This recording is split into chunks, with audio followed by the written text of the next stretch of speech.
नवरात्रि के दौरान हर दिन अलग अलग देवी की आराधना तो की जाती है, लेकिन इस बात की जानकारी कम को है कि प्रत्येक देवी संसार में किस तरह आई। भारत सहित पूरी दुनिया नवरात्रि का पर्व धार्मिक आस्था के साथ मनाएगा। भक्त 9 रात 9 देवी की पूजा तो करेंगे, लेकिन इस बात की जानकारी कम लोगों को है कि ये 9 देवी की नवरात्रि। पहली देवी शैलपुत्री की पावन कथा। वंदे वांछितला भाया वृषारूढ़ा शूलधरा शैलपुत्री। नवरात्रि में दुर्गा पूजा के अवसर पर दुर्गा देवी के 9 रूपों की पूजा उपासना बहुत ही विधि विधान से की जाती है। इन रूपों के पीछे तात्विक अवधारणाओं का परिज्ञान धार्मिक, सांस्कृतिक और सामाजिक विकास के लिए आवश्यक है। आइए जानते हैं मां शैलपुत्री के बारे में। मां दुर्गा को सर्वप्रथम शैलपुत्री के रूप में पूजा जाता है।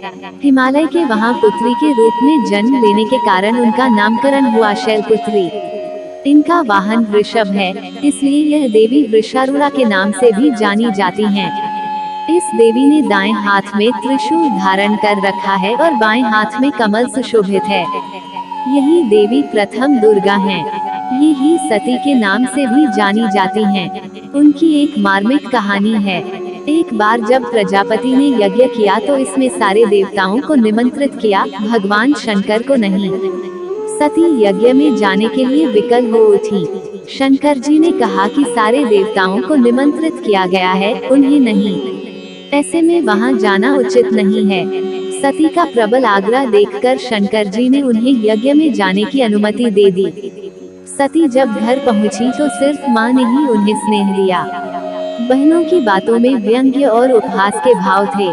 भगवान शंकर के प्रति भी तिरस्कार का भाव है।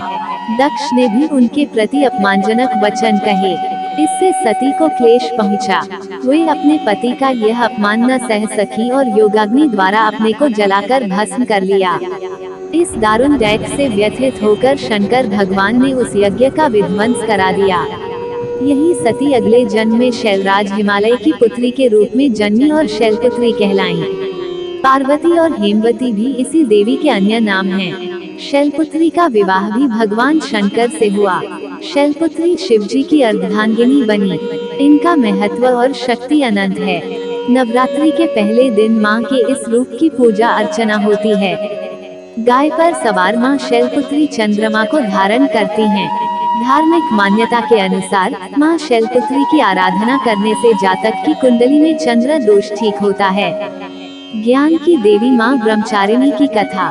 नवदुर्गा के दूसरे स्वरूप मां ब्रह्मचारिणी की पूजा करने से ज्ञान और वैराग्य की प्राप्ति होती है। शास्त्रों में मां एक हर रूप की पूजा विधि और कथा का महत्व बताया गया है। मां ब्रह्मचारिणी की कथा जीवन के कठिन क्षणों में भक्तों को संबल देती है। मां की उपासना का मंत्र। दधना कर पद्माभ्यामक्षमालाकमंडलू देवी प्रसीदतु मयि ब्रह्मचारिण्यनुत्तमा। ब्रह्मचारिणी का अर्थ तप की चारिणी यानी तप का आचरण करने वाली। देवी का यह रूप पूर्ण ज्योतिर्मय और अत्यंत भव्य है। मां के दाएं हाथ में जप की माला है और बाएं हाथ में यह कमंडल धारण किए हैं। मां ब्रह्मचारिणी की कथा। पूर्वजन्म में इस देवी ने हिमालय के घर पुत्री रूप में जन्म लिया था और नारद जी के उद्देश्य से भगवान शंकर को पति रूप में प्राप्त करने के लिए घोर तपस्या की थी।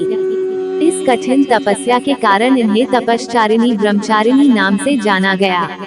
1000 वर्ष तक इन्होंने केवल फल फूल खाकर बिताए और 100 वर्षों तक केवल जमीन पर रहकर शाक पर निर्वाह किया। कुछ दिनों तक कठिन उपवास रखे और खुले आकाश के नीचे वर्षा और धूप के घोर कष्ट सहे। 3000 वर्षों तक टूटे हुए बिल्व पत्र खाए और भगवान शंकर की आराधना करती रहीं। इसके बाद तो उन्होंने सूखे बिल्व पत्र खाना भी छोड़ दिए। कई हजार वर्षों तक निर्जल और निराहार रहकर तपस्या करती रहीं। पत्तों को खाना छोड़ देने के कारण ही इनका नाम अपर्णा नाम पड़ गया। कठिन तपस्या के कारण देवी का शरीर एकदम क्षीण हो गया।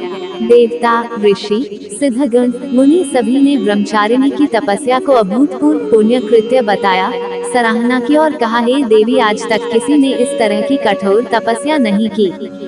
यह आपसे ही संभव थी।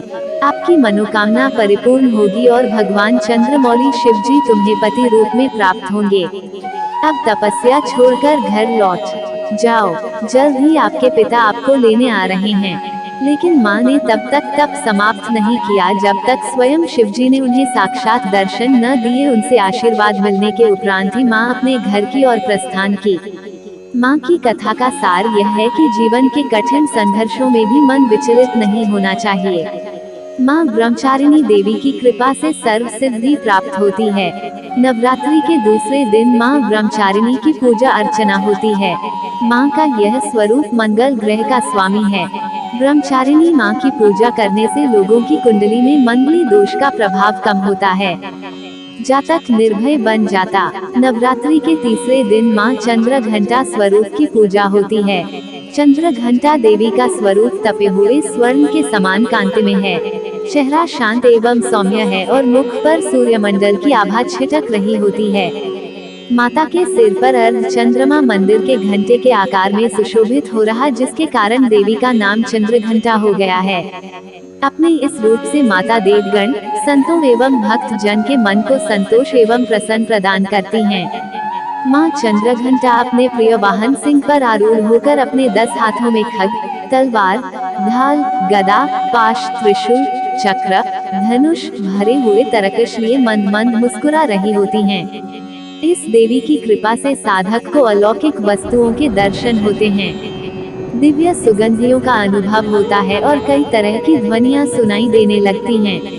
इन क्षणों में साधक को बहुत सावधान रहना चाहिए। इस देवी की आराधना से साधक में वीरता और निर्भयता के साथ ही सौम्यता और विनम्रता का विकास होता है।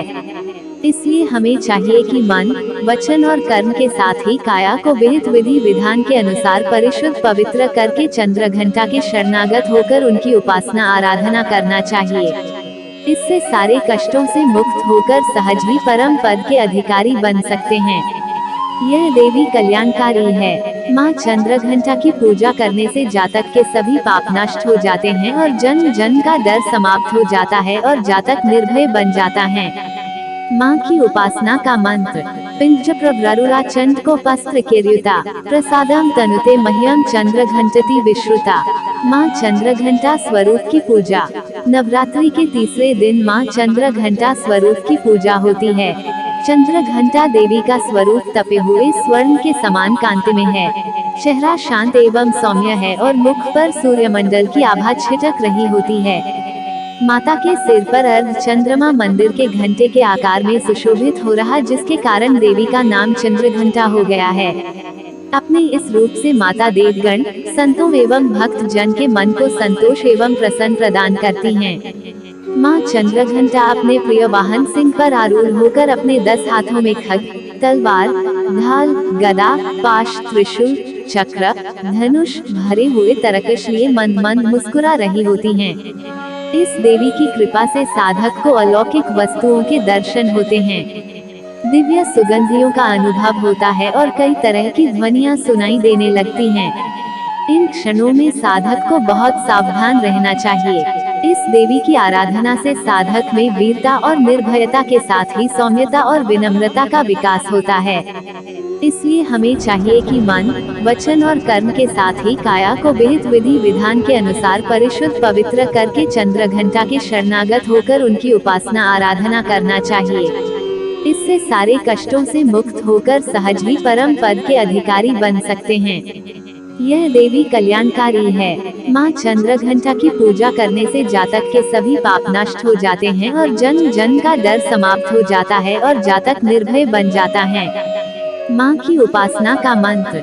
पिंज प्रवरुराचंड को पस्त्र केर्युता प्रसादम तनुते मह्यम चंद्र घंटति विश्रुता। माता चंद्र घंटा की कथा। देवताओं और असुरों के बीच लंबे समय तक युद्ध चला।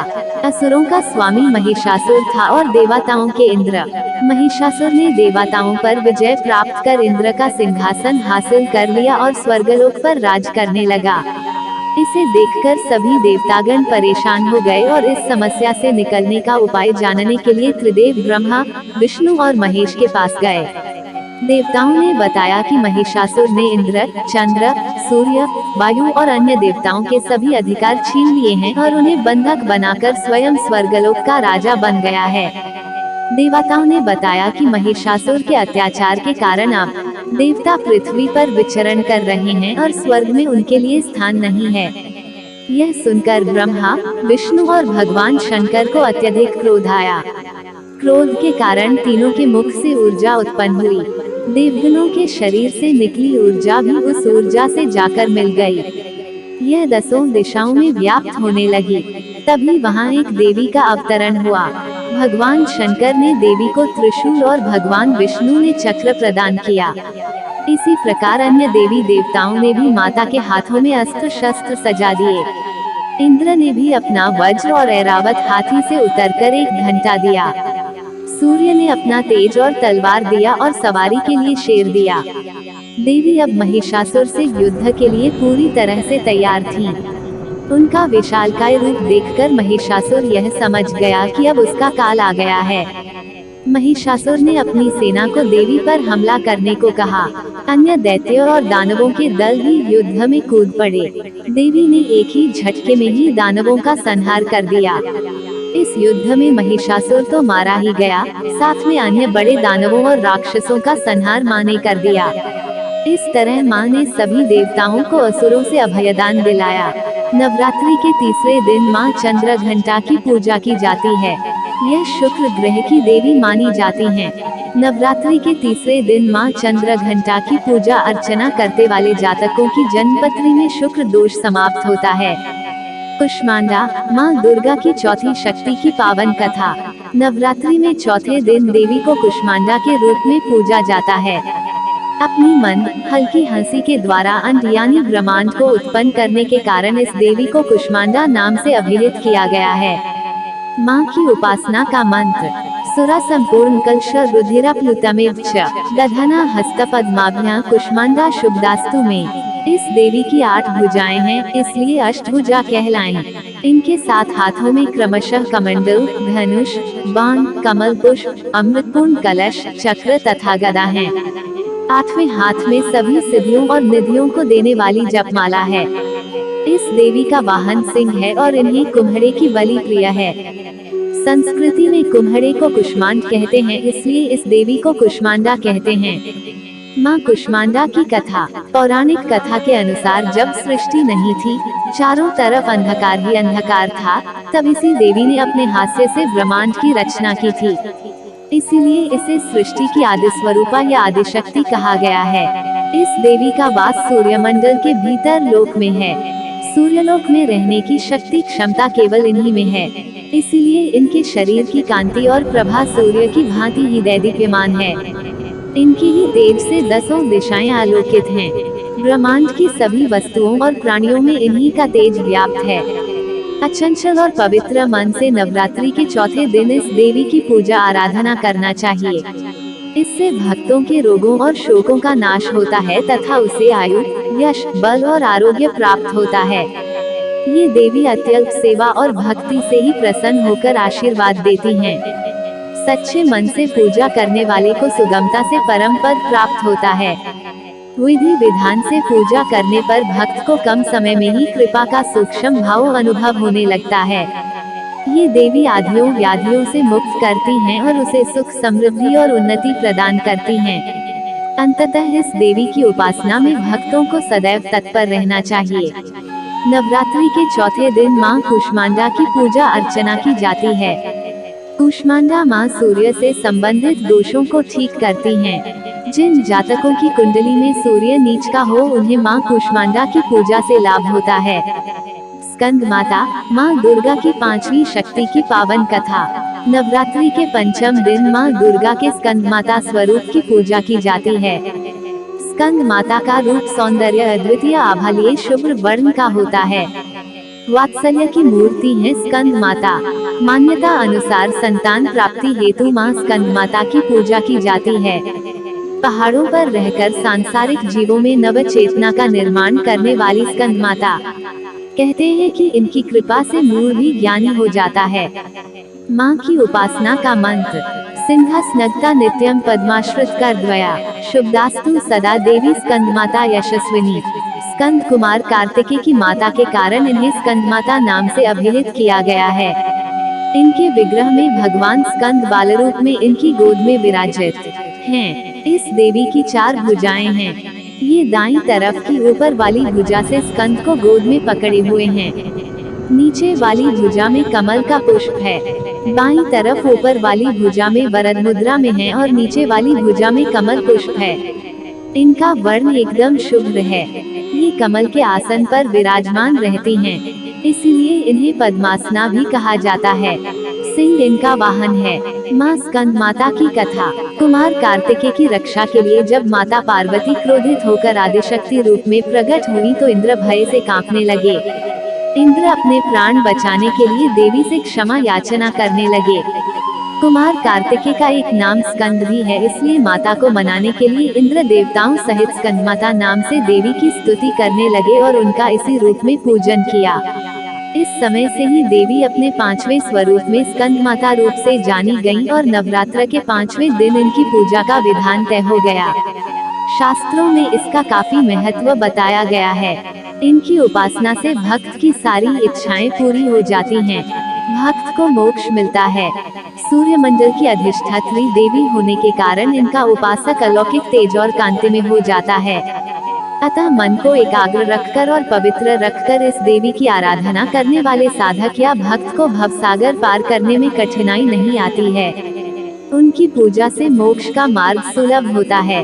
यह देवी विद्वानों और सेवकों को पैदा करने वाली शक्ति है, यानी चेतना का निर्माण करने वाली। कहते हैं कालिदास द्वारा रचित रघुवंशम महाकाव्य और मेघदूत रचनाएं स्कंदमाता की कृपा से ही संभव हुई। नवरात्रि के 5वें दिन स्कंदमाता माँ की पूजा अर्चना की जाती है। यह बुध ग्रह की देवी हैं। जो जातक स्कंदमाता की पूजा अर्चना करते हैं उनकी कुंडली में बुध ग्रह की स्थिति मजबूत होती है। कात्यायनी माँ दुर्गा की 6वीं शक्ति की पावन कथा। नवरात्रि में 6ठे दिन माँ कात्यायनी की पूजा की जाती है। इनकी उपासना और आराधना से भक्तों को बड़ी आसानी से अर्थ, धर्म, काम और मोक्ष चारों फलों की प्राप्ति होती है। उसके रोग, शोक, संताप और भय नष्ट हो जाते हैं। जन्मों के समस्त पाप भी नष्ट हो जाते हैं। माँ दुर्गा की 6वीं शक्ति कात्यायनी की उपासना करने से परम पद की प्राप्ति होती है। माँ की उपासना का मंत्र। चंद्रहा सुज्वल करा शार्दूल वरवाहना कात्यायनी शुभल दद्या देवी दानव घातिनी। इनकी 4 भुजाएं हैं। दाईं तरफ का ऊपर वाला हाथ अभय मुद्रा में है तथा नीचे वाला हाथ वर मुद्रा में। माँ के बाईं तरफ के ऊपर वाले हाथ में तलवार है व नीचे वाले हाथ में कमल का फूल सुशोभित है। इनका वाहन भी सिंह है। इनका स्वरूप अत्यंत भव्य और दिव्य है। ये स्वर्ण के समान चमकीली हैं और भास्वर हैं। माँ कात्यायनी की कथा। इस देवी को नवरात्रि में 6ठे दिन पूजा जाता है। कात्या गोत्र में विश्व प्रसिद्ध महर्षि कात्यायन ने भगवती पराम्बा की उपासना की, कठिन तपस्या की। उनकी इच्छा थी कि उन्हें पुत्री प्राप्त हो। माँ भगवती ने उनके घर पुत्री के रूप में जन्म लिया, इसलिए यह देवी कात्यायनी कहलाईं।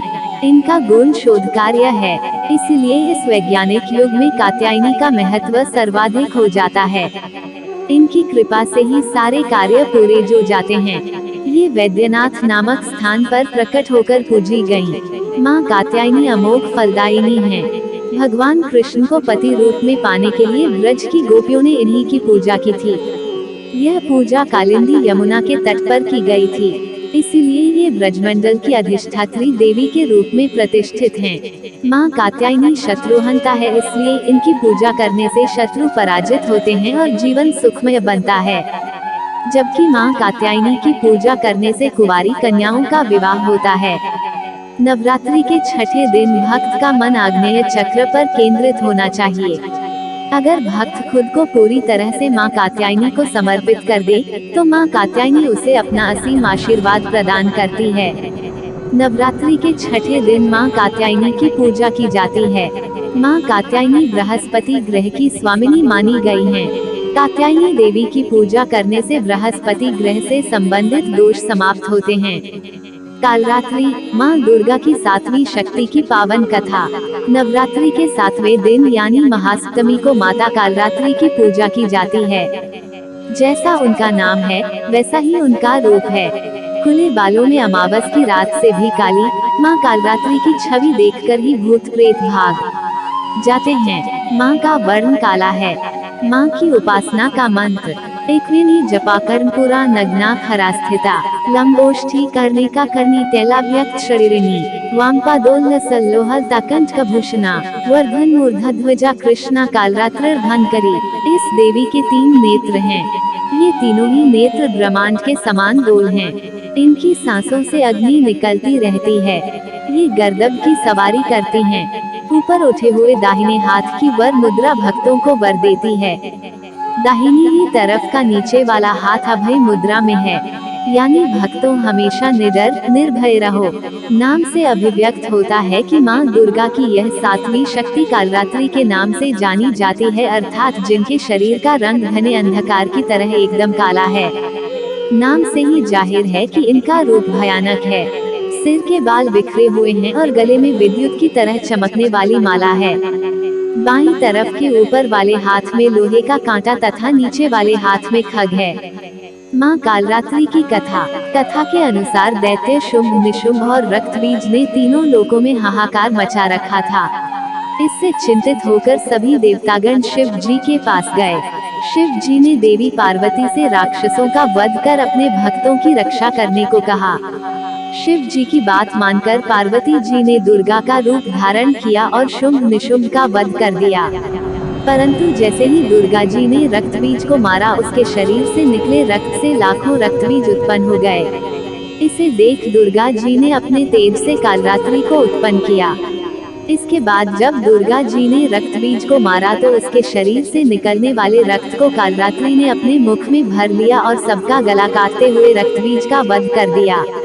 इनका रूप भले ही भयंकर हो, लेकिन ये सदैव शुभ फल देने वाली माँ है, इसलिए ये शुभंकरी कहलाई, अर्थात इनसे भक्तों को किसी भी प्रकार से भयभीत या आतंकित होने की कतई आवश्यकता नहीं। उनके साक्षात्कार से भक्त पुण्य का भागी बनता है। कालरात्रि की उपासना करने से ब्रह्मांड की सारी सिद्धियों के दरवाजे खुलने लगते हैं और तमाम असुरी शक्तियाँ उनके नाम के उच्चारण से ही भयभीत होकर दूर भागने लगती हैं। इसलिए दानव, दैत्य, राक्षस और भूत प्रेत उनके स्मरण से ही भाग जाते हैं। अंधकार में स्थितियों का विनाश करने वाली शक्ति है कालरात्रि। काल से भी रक्षा करने वाली यह शक्ति है। ये ग्रह बाधाओं को भी दूर करती हैं और अग्नि, जल, जंतु, शत्रु और रात्रि भय दूर हो जाते हैं। इनकी कृपा से भक्त हर तरह के भय से मुक्त हो जाता है। नवरात्रि के 7वें दिन माँ कालरात्रि की पूजा अर्चना की जाती है। माँ कालरात्रि की पूजा करने से शनि दोष समाप्त होता है। महागौरी माँ दुर्गा की 8वीं शक्ति की पावन कथा। नवरात्रि में 8वें दिन महागौरी शक्ति की पूजा की जाती है। नाम से प्रकट है कि इनका रूप पुनर्ता गौर वर्ण है। इनकी उपमा शंख, चंद्र और कुंद के फूल से दी गई है। अमोघ फलदायिनी है माँ महागौरी। माँ की उपासना का मंत्र श्वेते वृषे समारूढ़ा श्वेतांबर धरा शुचि महागौरी शुभल दद्यान महादेव प्रमोदया। अष्टवर्षा भवेद गौरी, यानी इनकी आयु 8 साल की मानी गई है। इनके सभी आभूषण और वस्त्र सफेद हैं, इसलिए उन्हें श्वेतांबर धरा कहा गया है। 4 भुजाएं हैं और वाहन वृषभ है, इसलिए वृषारूढ़ा भी कहा गया है इनको। इनके ऊपर वाला दाहिना हाथ अभय मुद्रा है तथा नीचे वाला हाथ त्रिशूल धारण किया हुआ है। ऊपर वाले बाएं हाथ में डमरू धारण कर रखा है और नीचे वाले हाथ में वर मुद्रा है। माँ महागौरी की कथा। इनकी पूरी मुद्रा बहुत शांत है। पति रूप में शिव को प्राप्त करने के लिए महागौरी ने कठोर तपस्या की थी। इसी वजह से इनका शरीर काला पड़ गया, लेकिन तपस्या से प्रसन्न होकर भगवान शिव ने इनके शरीर को गंगा के पवित्र जल से धोकर कांतिमय बना दिया। उनका रूप गौर वर्ण का हो गया, इसलिए ये महागौरी कहलाईं। ये अमोघ फलदायिनी है और इनकी पूजा से भक्तों के तमाम कलमश धुल जाते हैं। पूर्व संचित पाप भी नष्ट हो जाते हैं। महागौरी का पूजन अर्चन, उपासना, आराधना कल्याणकारी है। इनकी कृपा से अलौकिक सिद्धियां भी प्राप्त होती हैं। नवरात्रि के 8वें दिन माँ महागौरी की पूजा करने का प्रचलन है। माँ महागौरी राहु की स्वामिनी मानी जाती हैं। जो जातक नवरात्रि के 8वें दिन माँ महागौरी की पूजा अर्चना करते हैं, उनकी जन्मपत्री का राहु दोष समाप्त हो जाता है। सिद्धिदात्री माँ दुर्गा की 9वीं शक्ति की पावन कथा। माँ दुर्गा जी की 9वीं शक्ति का नाम सिद्धिदात्री है। ये सभी प्रकार की सिद्धियों को देने वाली हैं। नवरात्रि पूजन के 9वें दिन इनकी उपासना की जाती है। इस दिन शास्त्रीय विधि विधान और पूर्ण निष्ठा के साथ साधना करने वाले साधक को सभी सिद्धियों की प्राप्ति हो जाती है। सृष्टि में कुछ भी उसके लिए अगम्य नहीं रह जाता है। ब्रह्मांड पर पूर्ण विजय प्राप्त करने की सामर्थ्य उसमें आ जाती है। नवदुर्गाओं में मां सिद्धिदात्री अंतिम है। मां की उपासना के मंत्र: या देवी सर्वभूतेषु मां सिद्धिदात्री रूपेण संस्थिता, नमस्तस्यै नमस्तस्यै नमस्तस्यै नमो नमः। अर्थ: हे मां, सर्वत्र विराजमान और मां सिद्धिदात्री के रूप में प्रसिद्ध अम्बे, आपको मेरा बार बार प्रणाम है, या मैं आपको बारंबार प्रणाम करता हूँ। हे मां, मुझे अपनी कृपा का पात्र बनाओ। मां सिद्धिदात्री 4 भुजाओं वाली हैं। इनका वाहन सिंह है। ये कमल पुष्प पर भी आसीन होती हैं। इनकी दाहिनी तरफ के नीचे वाले हाथ में कमल पुष्प है। मार्कंडेय पुराण के अनुसार 8 सिद्धियां: 1 अनिमा, 2 महिमा, 3 गरिमा, 4 लघिमा, 5 प्राप्ति, 6 प्राकाम्य, 7 ईशित्व और 8 विशित्व। ब्रह्मवैवर्त पुराण के श्री कृष्ण जन्म खंड में यह संख्या 18 बताई गई है।